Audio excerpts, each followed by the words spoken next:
Hi, how you doing? The princesses have always been kinda confusing to me because if we're being honest, what do they actually do? I want to preface this video by clarifying, this isn't an attack on the characters out of spite or anything like that. I mean, Luna as a character is one of my favourites in the show, but I can admit, her and her fellow princesses do kinda seem like pushovers sometimes. So yeah, this video is just for fun, pointing out how the princesses never really do anything. And I hope you guys enjoy it. And without further ado, on with the video. Let's start with the big two, Celestia and Luna, the original Alicorns, the ancient rulers, the sun and moon themselves. You'd think that after ruling Equestria for a literal millennium, they'd be the most competent, powerful, take-charge figures in the entire show, but that's not quite what we got. Celestia especially has this aura of being wise and in control, but if you actually pay attention to what she does across the series, she's kinda just there, standing and smiling, occasionally drinking tea, and then, of course, the moment any real problem shows up, she pulls an Uno reverse card and throws the whole situation at Twilight. Equestria is in danger? Perfect learning opportunity. Go on, my faithful student. I'll be over here, trusting you. This pony sends Twilight to handle everything. Changeling invasion? Twilight. Discord returns? Twilight. Sombra's back? Twilight. There's a pattern here. And it's not leadership, it's more like outsourcing. Like, how many world-ending crises do you have to pawn off before someone starts asking questions? And okay, you might argue, well, she's grooming Twilight for leadership. Cool. But maybe, just maybe, you don't do that while your country is actively under siege every other week. Then there's Luna, who at least has the excuse of being imprisoned on the moon for 1,000 years, but when she comes back you'd expect her to, I don't know, start helping run the kingdom again? Nah, she just lurks around dramatically and appears in dreams to give cryptic life advice. Not unhelpful, but when Tyrek is blowing up towns, I'm pretty sure dream therapy isn't going to cut it. She does get involved now and then. She and Celestia try and stop major villains a few times, but those scenes tend to go a little like this.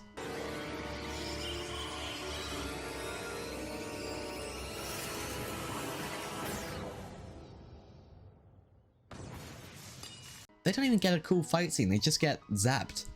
It's like the showrunners had to keep removing them from the board because otherwise they'd solve things too quickly, but then never actually show them being capable in the first place. It's a weird paradox of being too powerful to be around, but also too useless to matter. And also don't forget their most iconic move, retiring the moment Twilight becomes competent. They basically go, well, good luck, and ride off into the sunset. They even get a vacation episode, like, you were barely doing anything and now you're retiring from that? To be fair, the princesses do have their moments. Do Princesses Dream of Magic Sheep is great, and the dynamic between them is fun when the show leans into it, but those moments are rare. Most of the time they're just standing dramatically in a castle while the 6 try to save the world again. So yeah, Celestia and Luna. Legendary, magical immortal rulers, just don't expect them to actually do anything when it counts. Alright, moving on to other Alicorns. AKA the ones that feel like they were added because the writers remembered they could make more. Let's talk about Princess Cadence. She's fine, like genuinely fine. She's kind, diplomatic, seems pretty competent. She's ruler of the Crystal Empire, the Princess of Love, and she's got one of the more memorable debuts in the show with the evil bride switcheroo. But the thing is, after that, she kind of fades into the background. She's technically in charge of this massive empire that just appeared one day, but you barely see her doing any actual ruling. Most of the time she just pops in to go, hi Twilight, then disappears until the next villain needs someone to zap. Which, okay, she does actually help sometimes in fights against Chrysalis and Sombra for instance, but every single time it's either Twilight helping, or she's part of a friendship-fueled blast. I'm not saying she doesn't contribute, it's just, it's hard to say what exactly she brings to the table besides sparkles and emotional support. Also, her title is Princess of Love, which is a cool idea that never gets explored. You'd expect that to mean something deep or mystical, like maybe she can sense bonds or fix fractured relationships or do something, but no, it's mostly just hearts and crystally magic. Love apparently just means being really nice and occasionally shooting heart beams. And then we have Flurry Heart, who might be the most baffling addition to the royal lineup. She's a literal baby, born with wings and a horn, something no pony has ever seen before, which in Equestria apparently means, oh wow, this child is terrifyingly overpowered and can casually destroy everything in sight. And that's exactly what happens. She sneezes holes in the ceiling, she shatters ancient magical artifacts, The very existence of her birth creates a magical shockwave strong enough to almost doom an entire empire, and everyone's just like, oh, look at her, what a miracle. A miracle? That baby is a walking nuke. Now, obviously, she's a baby, so it's not like she's expected to save the world or anything, but the fact that she's more powerful than 90% of adult unicorns and has zero control over it raises so many questions. Why is she so strong? Why was she born an alicorn at all? What does this mean for alicorn biology? None of this is ever explained, she's just there. And much like Cadence, she gets phased out of the story as the show nears the finale. Despite being this potentially world-breaking anomaly, Flurry ends up being a background character with a crown. In the final episode, Twilight was ruling Equestria and Flurry is just vaguely there, not causing chaos and not saving anything, just existing. In a way, Cadence and Flurry feel like the side DLC of the alicorn cast. They're technically important, but you could remove them from the plot entirely and not a whole lot would change. Which, for literal demigods, is kind of a weird place to be. And now of course, we get to Twilight Sparkle, the main character, the element of magic, the literal princess of friendship. Surely she's the competent one, right? The one who actually gets stuff done? Well, kind of? Early on, Twilight's whole arc is about growth. She goes from awkward magic student to beloved princess, learning lessons, making friends, and slowly earning the trust of Celestia and the rest of Equestria. And for a while that works. She's proactive and solves problems. It's refreshing. But the moment she gets wings and a crown, it's like her role as an alicorn becomes weirdly passive again. She gains all this status, all this supposed power, and eventually goes back to being everyone's magical errand girl. Like, name a time post-coronation where Twilight actually used her new authority to do something impactful without being told to. Half the time, Celestia is still showing up to hand her assignments like a teacher with a clipboard. And even when Twilight's making decisions on her own, she still spends most episodes panicking, second-guessing herself, or writing letters to a mentor like she's on a study abroad trip. Her big transformation into an alicorn didn't change the stakes, it just added wings, and okay, yeah, she flies now. Neat. But is she really more powerful? Does her magic level up? Do her responsibilities actually change? Not really. Twilight is a great character, but as a princess she's constantly held back. She has to ask permission to make decisions, she panics at the idea of running a school. And you might think, well, she's still learning. That's the point. Okay, she was made a princess in season 3. There are 6 more seasons after that. That's a long time to still be in the learning phase, especially when her job title is ruler of Equestria by the end. It honestly feels like the show never really figured out what being an alicorn meant for Twilight. She's powerful, sure, but she was powerful before. She was a great character before. The wings didn't change that, they just created expectations the show didn't want to deal with. So instead we get a weird contradiction. Twilight is the most central, most important alicorn in the entire series, and yet she's still written like she's just a student most of the time. The narrative doesn't trust her to lead until the very end, and even then it skips over her entire reign with a time skip and a vague, "she did great" slideshow ending. It's like they wanted her to be a symbol more than an actual leader, a mascot for friendship rather than a ruler. And that's honestly the root of the problem with all the princesses and alicorns in My Little Pony. They're full of magical potential and lofty titles, but the show rarely lets them be more than set dressing. They don't lead, they don't fight, they barely even explain how anything works, they just stand there sparkly, tall, and occasionally helpful, and let everyone else save the day. So here's the thing.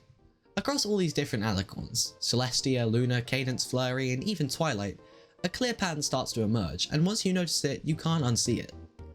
Alicorns in My Little Pony are always hyped up as these incredibly powerful, wise, near-divine figures, but they almost never do anything. And that's not an exaggeration, that's a recurring structural decision. The writers consistently avoid letting the princesses solve any major problems on their own. Even when they're involved in a conflict, they either get taken out instantly, stand on the sidelines and give moral support, or pass the responsibility to Twilight and the main 6 like they're trying to use up paid time off. It's like being an alicorn gives you infinite wisdom, cosmic magic, and the ability to completely sit out of every major crisis. Take any of the big villains. Tyrek pinned it all on Twilight. Chrysalis, Twilight and Cadence stop at the first time, and later it's Starlight's team. Sombra, Twilight and her friends. Discord, well, he solved the problem once, and that's a whole different issue. Point is, not once do we get a moment where the princesses step in, use their power, and actually win. Instead, they mostly function like magical decorations. They're a reminder that the world has rulers, but not ones who take action. You'd expect them to be the Gandalf type figures. Distant, but when they step in, it matters. But here, they step in and then get immediately laser blasted into unconsciousness. And this isn't just about raw power, it's about relevance. The show could have lent into them as political leaders, as symbols, as moral compasses. but it doesn't really do that. Celestia and Luna don't govern, they kinda just exist. Cadence doesn't shape equestrian policy, she babysits, and Twilight gets coronated and immediately falls into a logistical nightmare of school building and friendship paperwork. The show frames them as leaders, but they don't lead. It says they're powerful, but they don't protect. It shows them being revered, but rarely shows them being useful. And the funniest part, that's not even necessarily bad storytelling. In fact, there's an argument to be made that it's kind of intentional. The writers didn't want the show to be about monarchs solving problems, they wanted it to be about ordinary ponies growing, working together and overcoming things through friendship. Which is fine, it's a great message, but the issue is, you still included the god tier magical horse queens. You can't build your own world around ancient immortal rulers with sun-pushing powers and then have them stand in the background like set pieces. It creates a bizarre dynamic where the show keeps reminding us how important they are, while also showing us how inconsequential they are. It's the illusion of importance, and it repeats constantly. Every time a big threat appears, the princesses show up just long enough to establish that yes, they still exist, and the plot immediately removes them so that May 6 or Starlight can actually handle it. It's practically a formula.